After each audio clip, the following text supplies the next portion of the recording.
അനുഗ്രഹിക്കപ്പെട്ട നല്ല സമയത്തിനായി ഞാൻ ദൈവത്തെ സ്തുതിക്കുന്നു, സ്തോത്രം ചെയ്യുന്നു. ദൈവവചനം ശ്രവിച്ചുകൊണ്ടിരിക്കുന്ന എല്ലാ ദൈവമക്കൾക്കും വീണ്ടും വരാമെന്ന് അരുളി ചെയ്തവനായ കർത്താവായ യേശു ക്രിസ്തുവിൻ്റെ തന്നെ നാമത്തിൽ ഞാൻ എൻ്റെ സ്നേഹവന്ദനം അറിയിക്കുന്നു.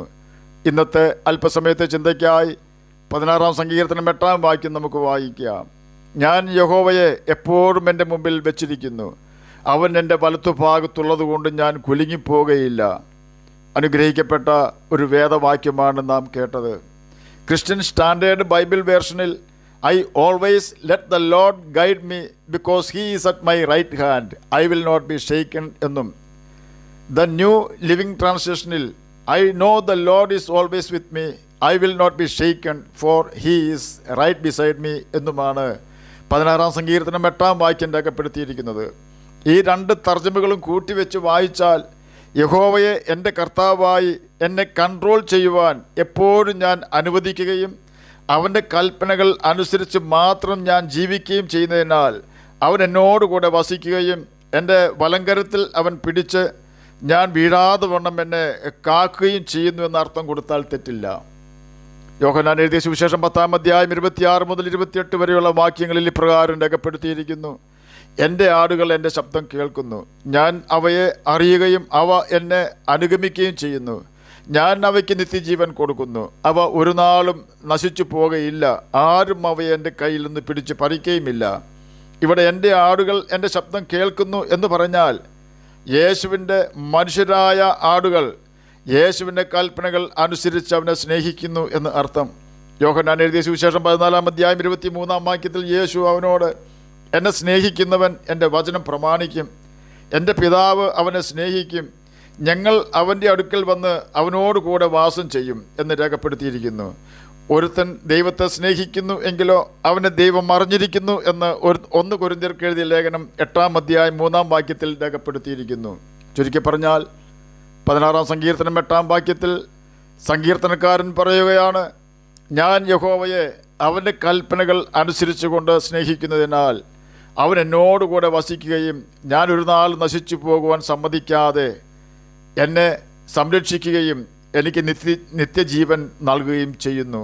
ഇപ്രകാരമാണ് 16-ാം സങ്കീർത്തനം 8-ാം വാക്യം നമ്മെയും പഠിപ്പിക്കുന്നത്. മശിഹായെക്കുറിച്ച് എഴുതിയിരിക്കുന്ന ഒരു സങ്കീർത്തന വാക്യമാണ് 16-ാം സങ്കീർത്തനം 8-ാം വാക്യം.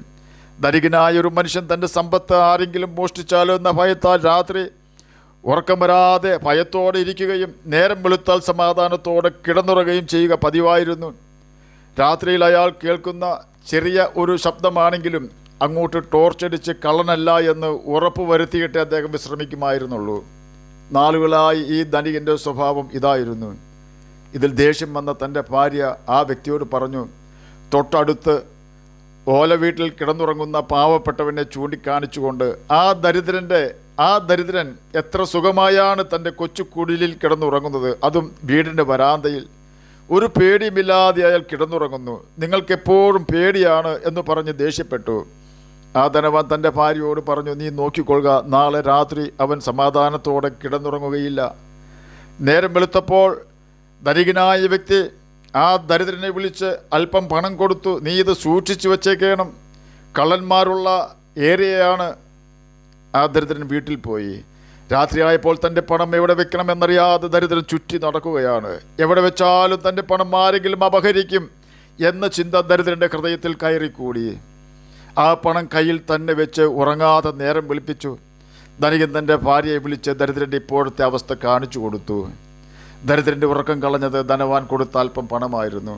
അതെ, നാം ധനത്തെ നമ്മുടെ മുമ്പിൽ വെച്ചാൽ, ധനത്തിന് നാം പ്രാധാന്യം കൊടുത്താൽ അതിനെക്കുറിച്ചുള്ള ചിന്തയായിരിക്കും നമ്മെ ഭരിക്കുന്നത്. അതുകൊണ്ടാണ് കർത്താവ് തൻ്റെ ശിഷ്യന്മാരെ പഠിപ്പിച്ചത്, സ്വർഗത്തിൽ നിങ്ങൾ നിക്ഷേപം സ്വരൂപിച്ചുകൊള്ളുവിൻ, കാരണം നിങ്ങളുടെ നിക്ഷേപം ഇരിക്കുന്നിടത്ത് നിങ്ങളുടെ ഹൃദയവും ഇരിക്കും. യഹോവയായ കർത്താവിനെ നമ്മുടെ മുമ്പിൽ വെച്ചാൽ, ജീവിതത്തിൽ ഏറ്റവും പ്രാധാന്യം കർത്താവായ യേശു ക്രിസ്തുവിനെ നാം കൊടുത്താൽ, നമ്മുടെ സംസാരം എപ്പോഴും യേശുവിനെക്കുറിച്ചായിരിക്കും, നമ്മുടെ ഹൃദയത്തിൽ എപ്പോഴും ദൈവചിന്തയായിരിക്കും, നമ്മുടെ പ്രവൃത്തികളിൽ ദൈവസ്വാധീനമുണ്ടായിരിക്കും. കള്ളത്തരം പറയുവാനും ചെയ്യുവാനും കഴിയാത്ത അവസ്ഥയായിരിക്കും ദൈവത്തിൻ്റെ പ്രഥമസ്ഥാനം കൊടുക്കുന്ന വ്യക്തികൾക്ക് ഉണ്ടാകുന്നത്. അവരുടെ മുമ്പിൽ പാപം ചെയ്യുവാനുള്ള വാതിൽ തുറന്നു കിട്ടിയാൽ അവർ അത് വിട്ട് ഓടി രക്ഷപ്പെടും.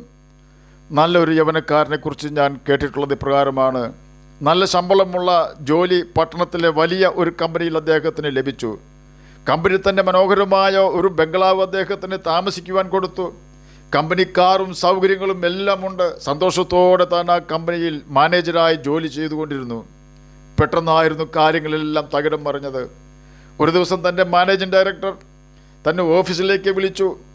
ഇന്നത്തെ ഫ്ലൈറ്റിൽ ചില ആളുകൾ വരുന്നുണ്ട്, നമ്മുടെ കമ്പനി സന്ദർശിക്കുവാനാണ് അവർ വരുന്നത്. അവർക്ക് നമ്മിൽ താല്പര്യമുണ്ടായാൽ കോടിക്കണക്കിന് രൂപയുടെ ബിസിനസ് നടക്കും. ആകയാൽ ഈ അവസരം നാം മാക്സിമം മുതലെടുക്കുകയാണ്. ആകയാൽ നീ നേരിട്ട് ചെന്ന് അവരെ സ്വീകരിച്ച് ബാർ അറ്റാച്ച്ഡ് ഹോട്ടലിൽ അവർക്ക് സുഭിക്ഷമായ ആഹാരവും മദ്യവും മേടിച്ചു കൊടുക്കണം. ഇത് കേട്ട മാനേജരായ ആ യൗവനക്കാരൻ പറഞ്ഞു, സാറേ, ഞാനൊരു ദൈവമകനാണ്. എനിക്ക് ബാർ ഹോട്ടലിൽ കയറുന്നതിന് പ്രയാസമുണ്ട്.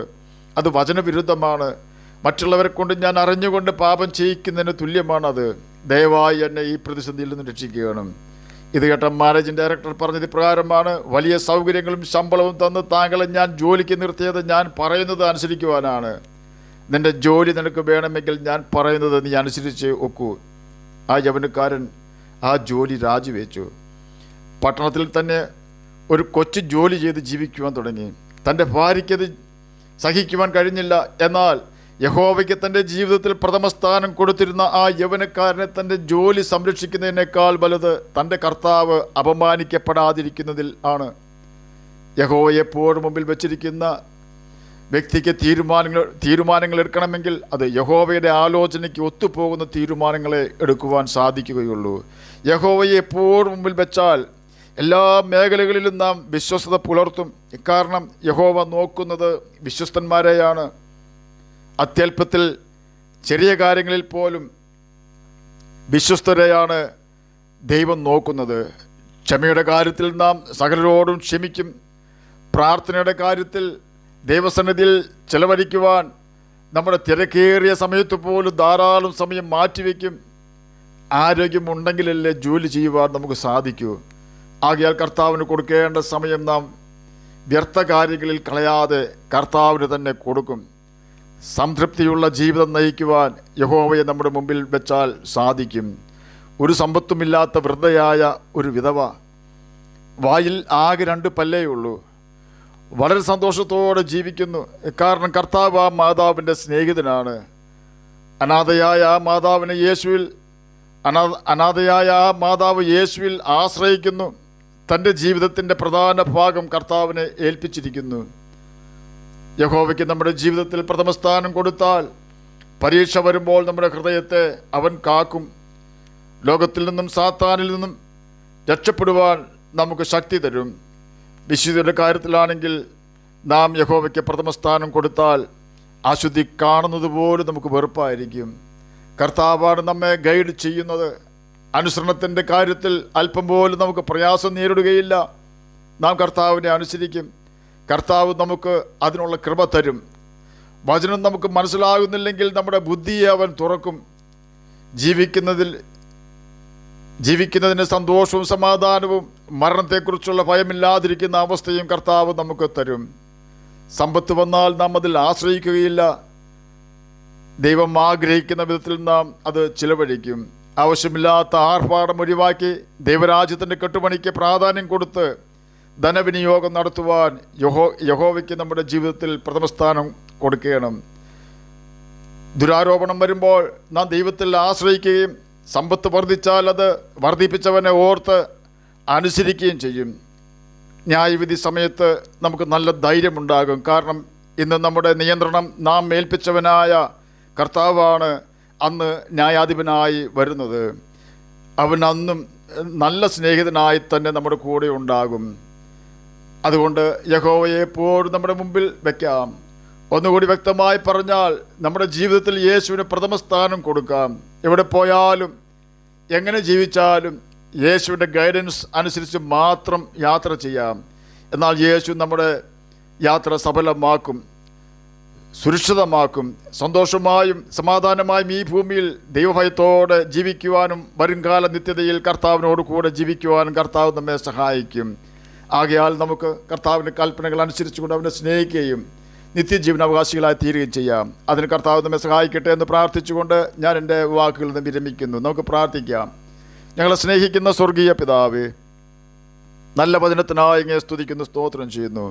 എന്നെ കേൾക്കുന്ന ഏതെങ്കിലും പ്രിയപ്പെട്ടവർ അങ്ങയെ തിരിച്ചറിയാതിരിക്കുന്നുവെങ്കിൽ അങ്ങയെ തിരിച്ചറിയുവാൻ തക്കവണ്ണം അവരുടെ ഹൃദയദൃഷ്ടി പ്രകാശിപ്പിക്കണമേ. അവർക്ക് വിശ്വാസം വർദ്ധിപ്പിച്ചു കൊടുക്കണമേ. അങ്ങയുടെ കൽപ്പനകൾ പ്രമാണിച്ചുകൊണ്ട് ജ്യോതിഷികളെ പോലെ തിളങ്ങുവാനും നിത്യജീവൻ അവകാശികളായി തീരുവാനും മടിയനെ കേൾക്കുന്ന അങ്ങയുടെ കുഞ്ഞുങ്ങളെ സഹായിക്കണമേ. പഠിക്കുന്ന കുഞ്ഞുങ്ങൾക്ക് പഠിക്കുവാനുള്ള ബുദ്ധിയും ജ്ഞാനവും കൊടുക്കണമേ. രോഗത്താൽ ഭാരപ്പെടുന്നവർക്ക് രോഗസൗഖ്യവും കൊടുക്കണമേ. പ്രാർത്ഥന കേട്ടതിനായി സ്തോത്രം. യേശുവിൻ്റെ നാമത്തിൽ തന്നെ ആമേൻ. കർത്താവ് എല്ലാവരെയും അനുഗ്രഹിക്കട്ടെ. സ്തോത്രം.